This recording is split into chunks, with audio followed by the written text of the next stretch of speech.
Kalau buat motong tandan seperti ini, mantap sekali nih, geng. Sekali tebas langsung putus parang keles pangki yang panjang 24 inci. Apalagi kalau nebas koruptor.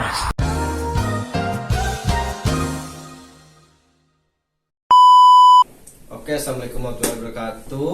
Perkenalkan, nama saya Muhammad Solotin, NPM 22201209 dari kampus Politeknik Rafflesia.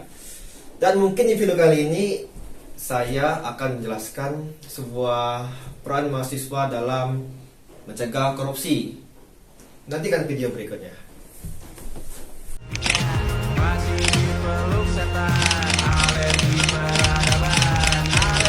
Sorotan berikutnya, Saudara, Harvey Muiz divonis 6 tahun 6 bulan penjara dalam kasus korupsi timah yang merugikan negara 300 triliun rupiah. Lagi heboh kasus korupsi. Mantan Menteri Pertanian Syahrul Yassin Limpo sudah menjadi tersangka, kemudian sempat menghilang, kemudian akhirnya diciduk dan menjadi tahanan KPK karena diduga korupsi saat menjabat sebagai Menteri Pertanian. Pengadilan Tipikor menggelar sidang perdana kasus penerimaan suap dan gratifikasi 3 hakim Pengadilan Negeri Surabaya atas vonis bebas Ronald Tanur. Ex-Menteri Perdagangan Tom Lembong ditetapkan sebagai tersangka dugaan korupsi saat menjabat di era Presiden ke-7 Joko Widodo. Ketika itu Tom memberikan persetujuan impor gula untuk menstabilkan harga gula. Sekitar 8 tahun usai menjabat menteri di era Jokowi, Tom ditetapkan sebagai tersangka berdasarkan penyidikan Kejagung sejak Oktober 2023. Oke, mahasiswa berperan penting dalam mencegah korupsi baik di lingkungan kampus, masyarakat maupun tingkat nasional. Peran mahasiswa dalam mencegah korupsi dapat dilakukan dengan mengedukasi rekan-rekan mahasiswa tentang bahaya korupsi, mengorganisir kampanye anti korupsi di kampus, mensosialisasikan budaya anti korupsi di masyarakat, mengajak masyarakat ikut serta memberantas korupsi, mengontrol kebijakan pemerintah. Oke, berikut ini adalah beberapa cara yang dapat dilakukan mahasiswa untuk mencegah korupsi. 1. Meningkatkan kesadaran kolektif tentang pentingnya menjaga integritas. 2. Mendorong keterbukaan dan keadilan dalam berbagai hal.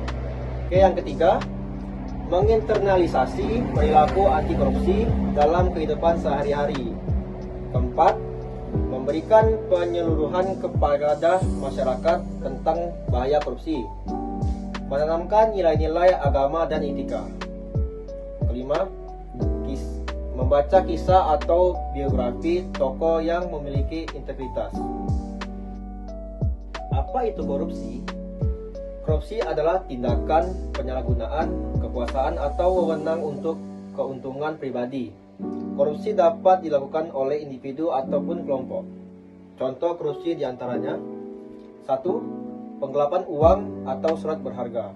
2. Pemalsuan buku atau daftar administrasi. 3. Markup anggaran. 4. Suap menyuap. 5. Pemerasan. 6. Perbuatan curang. 7. Pembenturan kepentingan dalam pengadaan.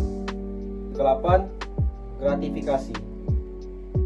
Korupsi dapat merusak masyarakat, pemerintah, dan ekonomi. Untuk mengatasi korupsi, diperlukan tindakan keras dan komitmen dari semua pihak. Secara hukum, korupsi adalah tindak pidana melawan hukum yang diatur dalam Undang-Undang Pemberantasan Tindak Pidana Korupsi. Apa saja sih penyebab korupsi? Apa saja sih penyebab korupsi?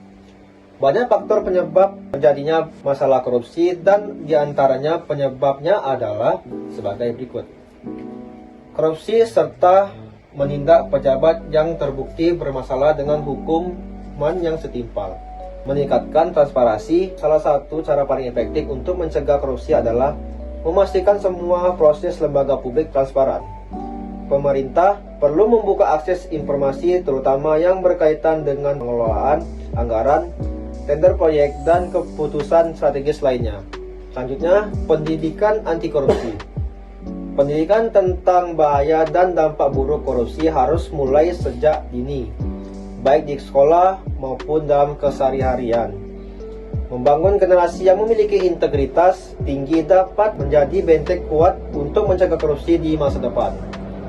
Dan selanjutnya, meningkatkan kesejahteraan pegawai publik.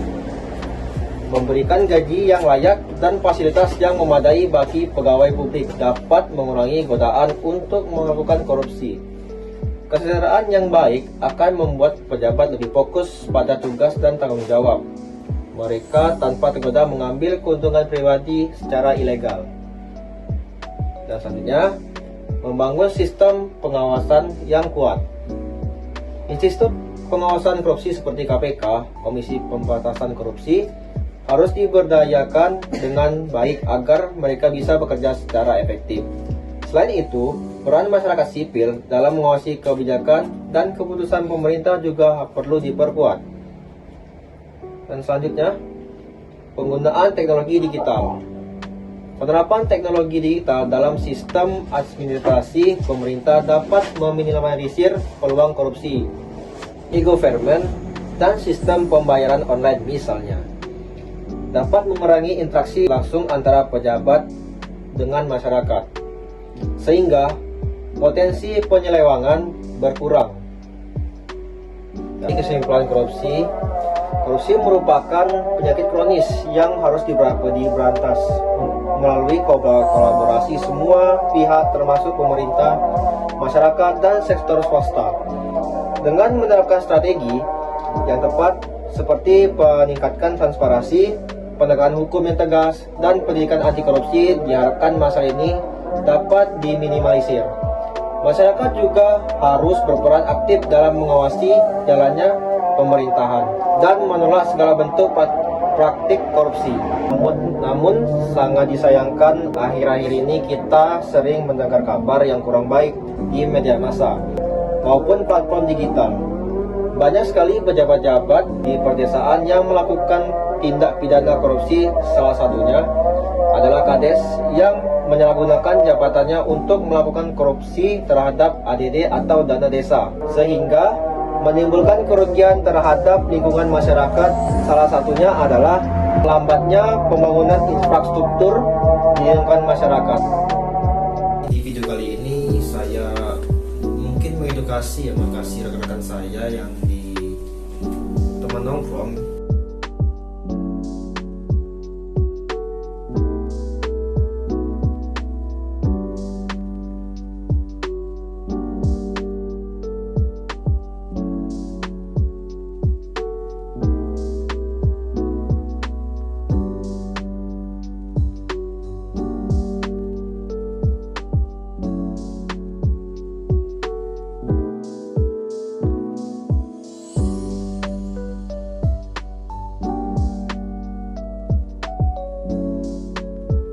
Dan juga ini ada salah satu contoh kecil korupsi ya.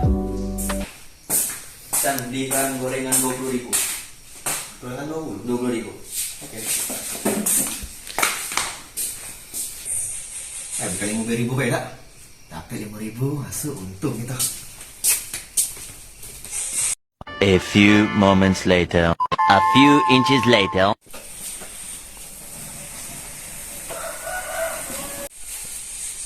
Bayar 5.000.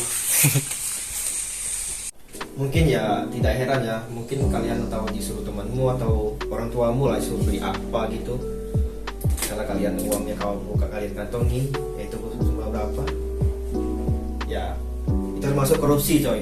Walaupun sedikit itu korupsi. Kayak kalian disuruh beli cabai ya, cabai misalnya ibu kalian menyuruh kalian suruh beli cabai 30.000 ya, kalian beli 25.000 dan 5.000 yang kamu kantong, itu termasuk korupsi coy.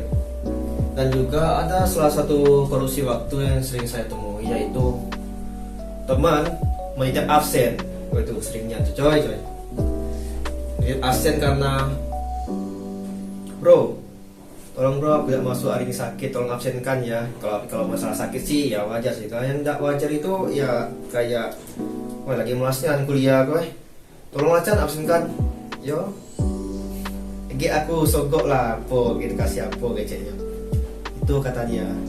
Tapi ya stop melakukan itu guys, karena itu mungkin dari hal kecil saja kalian sudah berani, apalagi sama hal besar ya. Contohnya kayak kasus timah di PT Timah itu 271 triliun ya guys ya.